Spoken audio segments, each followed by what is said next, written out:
हर हर महादेव। मैं एडवोकेट कुशागर आजाद स्वागत करता हूँ आपका हमारे छोटे छोटे व्लॉग वाले सेगमेंट में। तो गाइज मैं मनाली घूमने आया हुआ था अपनी फैमिली के साथ, अपनी धर्मपत्नी के साथ, उनके ब्रदर अंकितेश भैया और उनकी वाइफ। अभी 2-1 महीने पहले उनकी शादी हुई है, वो हमारे साथ आए थे। तो ये लाली वाली जो देख रहे हो ना गाइज, ये थोड़ी बर्फ में जाने से हुई है, खाल फट गई है मेरी।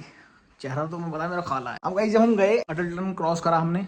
अटल टनल के बाद हमने एक जगह बर्फ बढ़िया स्नोफॉल हो रखा था, बैठे वहाँ पे। हमने मैगी वैगी मंगाई, मैगी खाने के लिए बैठे, मैगी खा रहे थे। तो हमारे पास ना एक काकी क्या एज थी उस बच्चे की? 14 साल। एक गुजरात से एक बच्चा आया हुआ था 14 साल का। हमें लगा वो फैमिली के साथ आया होगा किसी, बट वो हमारे जिस टेबल पे हम बैठे थे, हमारी टेबल पे आके बैठ गया। मेरे को लगा यार इसके साथ कोई है ही नहीं, अकेला बैठा है, बहुत देर हो गई। उसने मैगी बनवाई, फिर बहुत देर बाद मेरी वाइफ ने उससे बात करी कि आप अकेले कैसे, कौन है साथ में? कह रहा मैं अकेला आया हूँ। और वो कुछ लोग आए थे उसके एरिया से, एनजीओ थी कोई, पेरेंट्स उसके घर पे, अपना अकेला आया था। उस एनजीओ में कुछ लोग थे, सर्वर थे, उनके साथ आया। उसके सर्वर उसे ढूंढ रहे थे कि वो एकदम कहाँ चला गया। वो वहाँ मैगी खा रहा था, तो उसके सर एकदम आ गए वहाँ। आते ही उन्होंने ना बहुत गुस्सा करा। जो गुस्सा करना सही भी है कि तुम बिना बताए हमारे साथ मनाली तक गया और यहाँ तो बिना बताए यहाँ बैठा और हमें नहीं पता कहाँ है, हम डर रहे हैं, हमें टेंशन हो गई। तो उसके सर ने ना, हम लोग भी वहीं बैठे हुए थे, उसके सर ने ना उसके 2 स्लैप लगा दिए कि तू यहाँ कैसे आ गया, उन्हें बताया नहीं, हम इतनी टेंशन में है, ये है वो है, तेरा फोन नहीं मिल रहा। अब वो जो पूरा सिसु वैली वाला जो एरिया, वहाँ पे थोड़ा नेटवर्क की इशू है। उस बच्चे के 2 स्लैप लग गए। तो उसने बोला ठीक है मैं मैगी खा के आ रहा हूँ। मैं अपनी पहले पुरानी वाली एज में चला गया। मैं जब स्कूल में होता था तो कोई मेरे मारता था, उधर ह्यूमिलिएशन होती थी क्लास के बच्चों से ही, जो हमारे साथ पढ़ रहे हैं ना, उन्हीं से ह्यूमिलिएशन सी होती थी। उसको वो रिएक्शन या तो रोते थे या मुंह बनाते थे या एक गिल्टी फील होती थी, चेहरा बुरा सा बना रहता था। बट मैंने ना उस बच्चे के चेहरे पे ना कोई ऐसा शिकन नहीं देखा कि जिससे वो ह्यूमिलिएट हुआ। मैंने ना उसके चेहरे पे बहुत पॉजिटिव चीज देखी। उस चांटे से ना उसने बहुत कुछ सीखा। यार मुझे ना बिना बताए अब तो नहीं जाना। उसने कोई रिएक्शन नेगेटिव में नहीं दिया कि भाई वो रोया हो, या हमारे सामने बैठ करके उसने ह्यूमिलिएशन का ऐसा कुछ दिखाया हो कि उसकी वो बेइज्जती महसूस कर रहा। नहीं, उसने हमारे सामने कोई बेइज्जती महसूस नहीं करी। उसने हमें कुछ एक्सप्लेनेशन नहीं दी, बट उसके चेहरे पे एक ऐसा कॉन्फिडेंस था कि उसने ये सीख लिया कि भाई आज के बाद से ऐसा काम नहीं करना है कि मैं सर को बगैर बताए कहीं नहीं जाऊंगा, बता के ही जाऊंगा। तो भाई इस चीज से ना मैं एक चीज सीखा, जीवन में ना जरूरी ये नहीं है कि कोई आपको गाली बक रहा है या कोई आपको चांटे मार रहा है या कोई आपको बहुत बुरा बोल रहा है। लाइफ में जरूरी क्या है?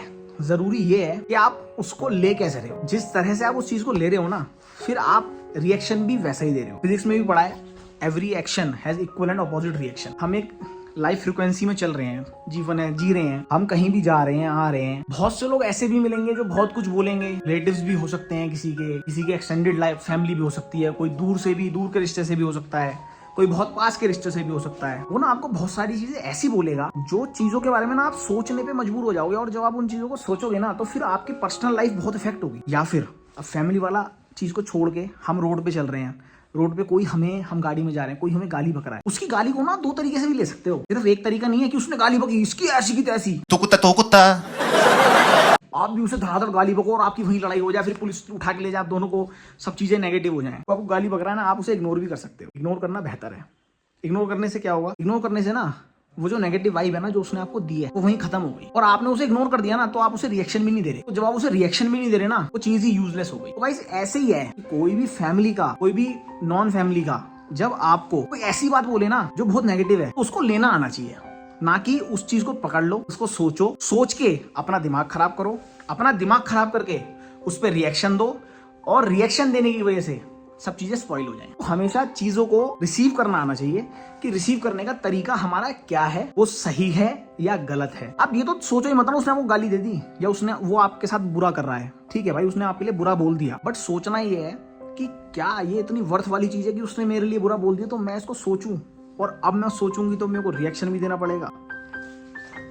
इग्नोर यार, रिसीव करना फिर उस पर रिएक्शन देना वर्थ इट नहीं है। आप अपनी बहुत अच्छे पल, अपनी लाइफ, क्या पता कुछ अच्छा होने वाला हो और इस चीज में फंस के कुछ बुरा हो जाए। तो बेहतर यह है कि चीजों को ना लेना सीखो। जैसा वो 14 साल के बच्चे ने लिया ना, 2 चांटे खाए, रोया नहीं, ह्यूमिलिएट फील नहीं करा, उसके चेहरे पे कॉन्फिडेंस था। उसने मुझे ये दिखाया, उसकी आंखों में ये था कि भाई साहब आज के बाद से ये गलती नहीं करूंगा। रिएक्शन, चीजों को रिसीव करना, किसी की गाली को भी ऐसे रिसीव करो कि फर्क नहीं पड़ना चाहिए। और मैं किसके साथ एक बार मिलवाया हूँ, आप लोगों ने मेरी धर्मपत्नी भी नहीं देखी।